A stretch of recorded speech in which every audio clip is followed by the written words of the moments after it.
Hi viewers, welcome to Aishwarya Explains channel.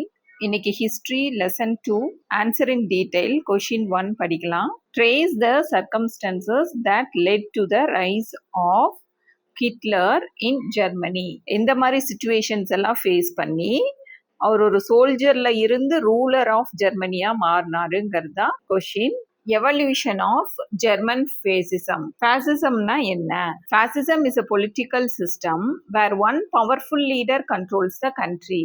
ஒரு கண்ட்ரிய ஒரு ruler single ஹேண்டடா அவரு கண்ட்ரோல் பண்றாரு.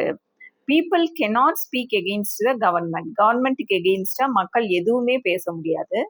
The government has strict control over media. அந்த காலத்துல மீடியா என்னவா இருந்துச்சு? News papers, mostly news papers தான் இருந்தது.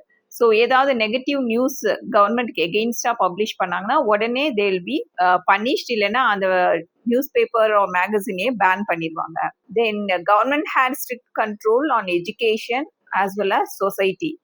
எஜுகேஷன்னா like how they impacted education.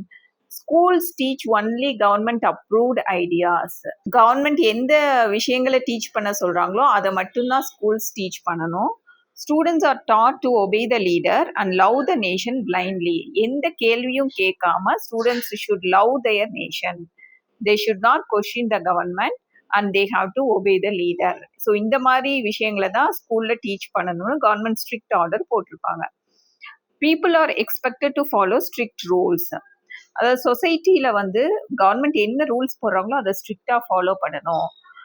there is no freedom of speech. அவங்க என்ன பேசணும்னு நினைக்கிறாங்களோ அதை பேசுறதுக்கான ஒரு ஃப்ரீடம் கூட இல்லாம இருக்கும். இந்த மாதிரி கவர்மெண்ட் தான் ஃபேசிசம். இந்த மாதிரி ஒரு பொலிட்டிக்கல் சிஸ்டம் தான் ஃபேசிசம்னு சொல்றோம். Evolution of German fascism.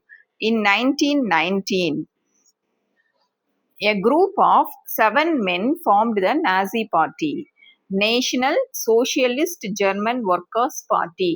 இந்த நேம் நல்லா ஞாபகம் வச்சுக்கோங்க, national socialist German workers party. So இந்த பார்ட்டியை ஷார்ட்டா என்ன சொன்னாங்க? நாசி பார்ட்டின்னு சொன்னாங்க. ஸோ இந்த மாதிரி ஒரு குரூப் ஆரம்பிச்சாங்க. ஸோ அந்த குரூப்ல 7 men இருந்தாங்க. எப்ப? இந்த இயர் 1919. இயர்ஸ் எல்லாம் ரொம்ப முக்கியம், நல்லா ஞாபகம் வச்சுக்கோங்க. Hitler joined this group and soon became it's leader. இந்த குரூப்ல ஹிட்லர் ஜாயின் பண்ணி he became the leader of Nazi party.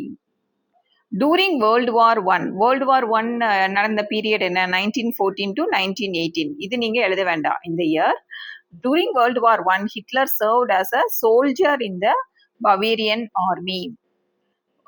இனிஷியலா ஹிட்லர் என்னவா இருந்தாரு? ஒரு சோல்ஜரா இருந்தாரு. எதுல? Bavarian army. பவேரியன் ஆர்மினா என்ன? Army of Bavaria. பவேரியாங்கிறது ஒரு region or state in Germany. இப்ப தமிழ்நாடு போலீஸ் அப்படின்னு சொல்றோம், கேரளா போலீஸ் அப்படிங்கிறோம், Indian army.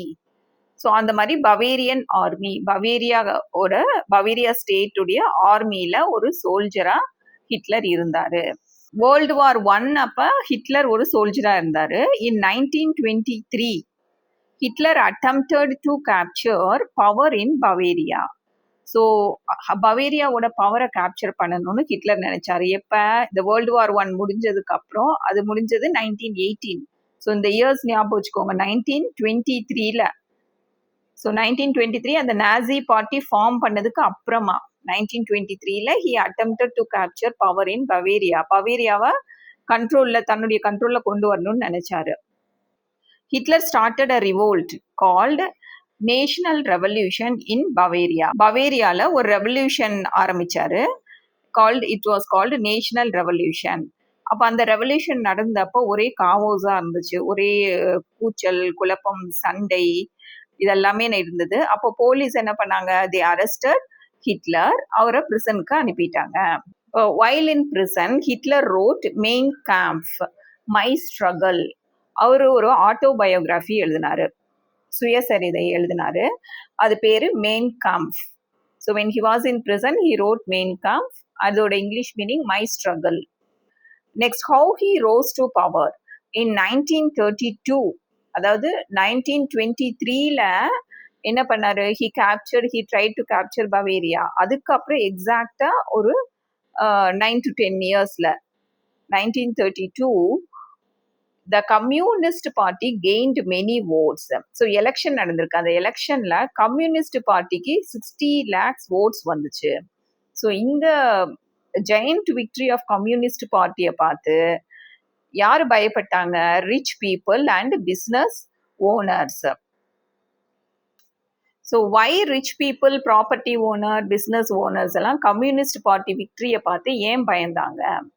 So because communist party aimed to remove private ownership. இண்டிவிஜுவலாக யாரும் பிஸ்னஸ் நடத்தக்கூடாது, தனியாக வந்து நீங்கள் லேண்ட் வச்சிருக்கக்கூடாது, ஃபேக்ட்ரிஸ் இண்டிவிஜுவல் பர்சன் வந்து ஃபேக்ட்ரி நடத்தக்கூடாது. ஸோ அது எல்லாத்தையும் வந்து ஸ்டேட் ஆர் கவர்மெண்ட்க்கு இல்லைன்னா ஒர்க்கர்ஸ்க்கு கொடுத்துடணும். எக்கனாமிக் ஈக்குவாலிட்டி இருக்கணும், எக்கனாமிக்கலி எல்லா மக்களும் ஒரே மாதிரி சமமாக இருக்கணும்னு கம்யூனிஸ்ட் பார்ட்டி நினைச்சாங்க. ஸோ அவங்ககிட்ட இருக்க சொத்து, அவங்களுடைய ஸ்டேட்டஸ், அவங்களுக்கு இருக்க பவர், இது எல்லாமே போயிடுமோ அப்படின்னு பயந்தாங்க. So because of this fear communist revolution ஜெர்மனியில் வந்துருமோ அப்படின்னு நினச்சி பயந்து போய் என்ன பண்ணாங்க? ரிச் பீப்புளெலாம் வந்து ஹிட்லரை சப்போர்ட் பண்ண ஆரம்பிச்சாங்க.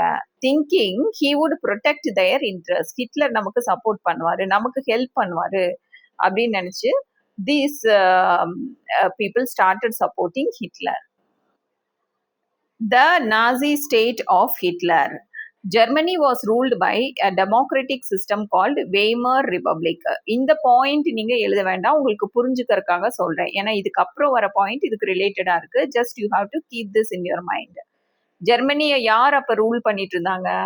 ஒரு டெமோக்ராட்டிக் சிஸ்டம் இருந்துச்சு. அதாவது நம்ம இந்தியா ஒரு டெமோக்ராட்டிக் கண்ட்ரி இல்லையா, அது மாதிரி டெமோக்ராட்டிக் சிஸ்டம். ஸோ பீப்புள் வந்து அவங்க நினைச்சதை, they had freedom of speech, gender equality, freedom of expression, அந்த மாதிரி எல்லா ஃப்ரீடமும் இருக்கிறது தான் டெமோக்ராட்டிக் சிஸ்டம். ஸோ அந்த மாதிரி ஒரு கவர்மெண்ட் தான் இருந்துச்சு ஜெர்மனியில்.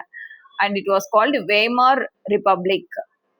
ஸோ இப்போ நடந்த எலெக்ஷனில் நம்ம என்ன பார்த்தோம்? கம்யூனிஸ்ட் பார்ட்டி தான் 60 lakhs votes வாங்கி அவங்க வின் பண்ணாங்க.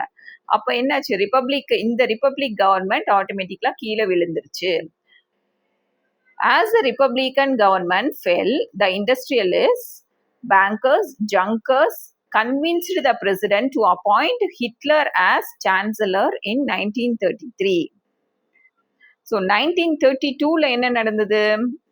அந்த கம்யூனிஸ்ட் பார்ட்டி வந்து 60 lakhs votes-ல வின் பண்ணாங்க. இப்போ அதை பார்த்து பயந்து போன இண்டஸ்ட்ரியலிஸ்ட், பேங்கர்ஸ் அண்ட் ஜங்கர்ஸ்னா ரிச் லேண்ட் ஓனர்ஸ். ஸோ இவங்கெல்லாம் என்ன பண்ணாங்க? They convinced the president of ஜெர்மனியை கன்வின்ஸ் பண்ணி ஹிட்லரை நம்ம அப்பாயிண்ட் பண்ணிக்கலாம்னு சொன்னாங்க, சான்சலராக அப்பாயிண்ட் பண்ணிக்கலாம்னு சொன்னாங்க. எந்த வருஷம்? 1933. End of democracy.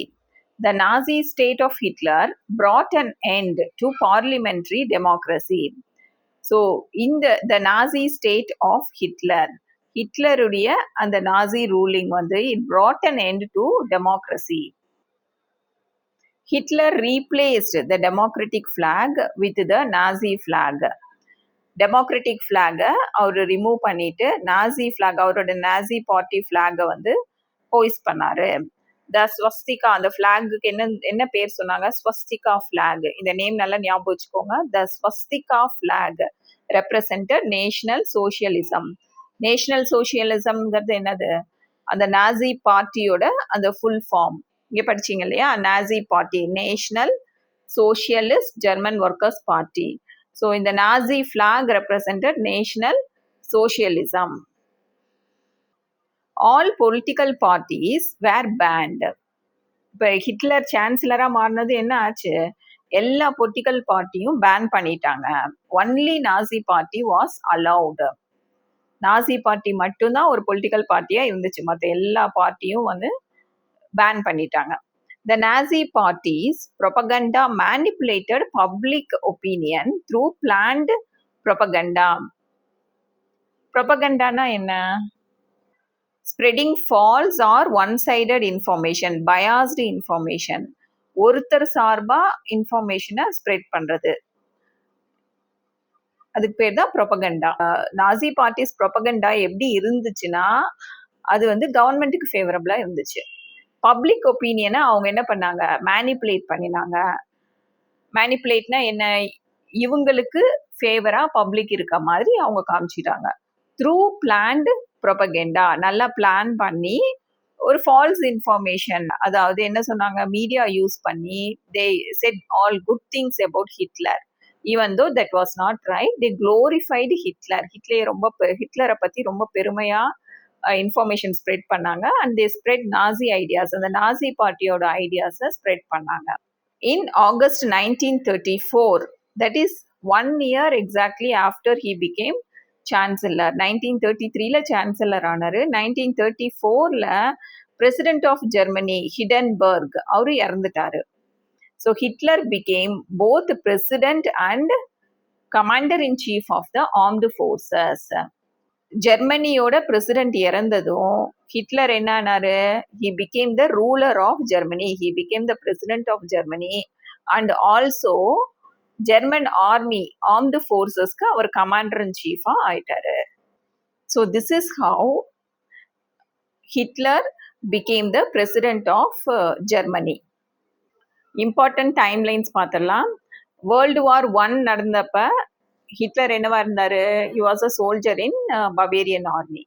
Then in 1919 Nazi பார்ட்டில ஜாயின் பண்ணி he became the leader of Nazi party. 1923ல he was arrested. Exactly after 9 years, 1932ல communist party gained many votes.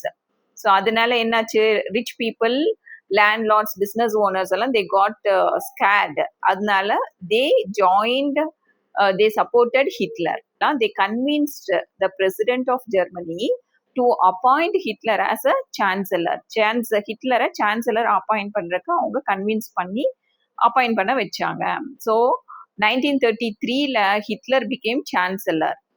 Then 1934, exactly after 1 year, ஜெர்மனோட பிரசிடென்ட் இறந்ததும் Hitler became president and he became the commander-in-chief of armed forces. This is an important question. It is also an easy question. So ஒரு story மாதிரி நினைச்சு இந்த கொஷினை படிங்க, ரொம்ப ஈஸியா இருக்கும் படிக்கிறதுக்கு. இந்த வீடியோ உங்களுக்கு யூஸ்ஃபுல்லா இருந்தா click on the like button. உங்க ஃப்ரெண்ட்ஸுக்கு இந்த வீடியோ ஷேர் பண்ணுங்க. Subscribe for more videos. Thank you.